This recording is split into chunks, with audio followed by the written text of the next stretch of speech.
So nak menunjukkan, aku tak ikhlas pun nak shoot video klien ni sebenarnya. Siapa je yang shoot ikhlas dengan video-video klien ni kan? Tak semua orang lah yang ikhlas.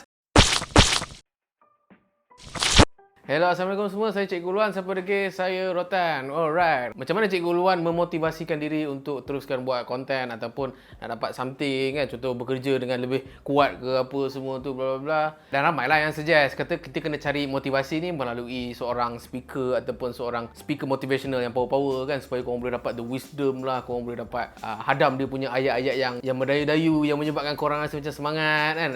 Dan emosi korang pun tengah naik waktu tu. So menyebabkan korang boleh buat sesuatu kerja itu dengan mudah. Tetapi untuk kes saya sendiri, saya tak menggunakan sangat motivation sebagai saya punya primary drive ataupun saya punya driver utama untuk melangsaikan satu tugasan. Misal kata kan, saya bagi contoh lah waktu dulu kat sekolah. Puasa tak waktu kita pergi sekolah dulu, kita ni bukannya jenis orang yang boleh bangun pagi. Biasanya kita akan bangun pagi pukul 10 atau pukul 11 pagi, itulah. Misal kata pada hari Sabtu, Ahad semua tu kan. Tapi when it comes to hari sekolah, hari Senin, Selasa, Rabu, Khamis, Jumaat semua tu, tiba-tiba kita boleh je bangun pukul 6.30, kadang-kadang pukul 5.30 dah boleh bangun. Sebab apa tiba-tiba kita boleh bangun waktu tu, padahal hari Sabtu dan juga Ahad memang sangat-sangat susah nak bangun? Adakah sebelum kita pergi sekolah, kita dah tengok video-video motivational yang gempak-gempak kat YouTube tu kan?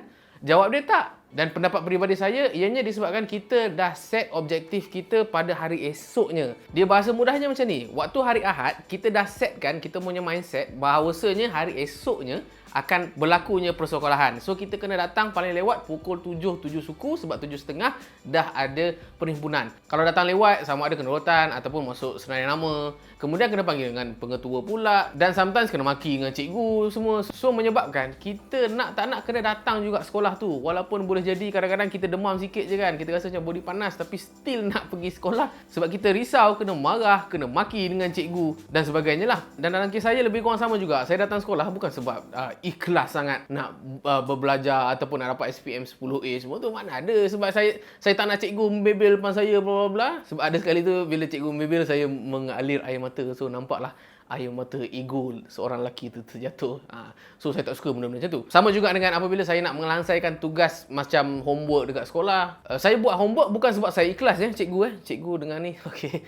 Saya buat kerja sekolah adalah disebabkan saya memang tak nak cikgu marah saya lah. Sebab hakikatnya memang sejak kecil lagi saya tak suka dimarah. Oleh itu saya pun sehari sebelum tu kena siap. Kalaupun saya malas nak buat kerja yang cikgu bagi pagi tadi ke apa semua kan. So saya tidur dulu pukul 9, kemudian esok saya bangun pukul 4, dan pukul 4 pagi tu barulah saya buat tugas yang cikgu dah bagilah kan. Sama juga dalam bidang kerjaya saya sebelum ni, which is saya banyak shoot short film. Kita kena shoot dekat KL pukul 9, tapi office kita dekat Kuala Selangor. Padahal office hour misal kata pukul 9 kan. So kita pun bangun lebih kurang pukul 8 macam tu biasanya. Tapi disebabkan kita shoot jauh, kita kena ready like 3 hours before. So kita orang bangun pukul 5.30, pukul 6 suku tu dah kena pergi KL untuk shoot video-video klien. So nak menunjukkan, aku tak ikhlas pun nak shoot video klien ni sebenarnya. Siapa je yang shoot ikhlas dengan video-video klien ni kan? Tak semua orang lah yang ikhlas. At least itu adalah cara saya untuk melangsaikan sesebuah tugas. Saya selesaikan hanya mengikutkan objektif yang saya set dalam kepala otak saya. Kalau objektif itu tak selesai, saya dikenakan tindakan, contoh mungkin potong gaji ke, ataupun kena marah dengan cikgu, ataupun ada isu yang datang kemudian. So saya nak elakkan benda tu. Dan motivation ni saya anggap sebagai secondary drive motivation sahaja. In which kalau kadang-kadang aku lemah semangat sikit, bolehlah kita tengok quote-quote yang macam kononnya acah-acah deep tu, naiklah semangat dalam 1%, 2%. Here's a straw. Now suck it up. Here's a full cup. Now shut the full cup. So itu sajalah kot untuk video kali ini. Apa lagi yang you guys nak tahu berkenaan dengan video making ke ataupun kehidupan ke secara keseluruhan, korang boleh roger dekat bawah semua. So saya Cikgu Luan, siapa degil, saya Rotan.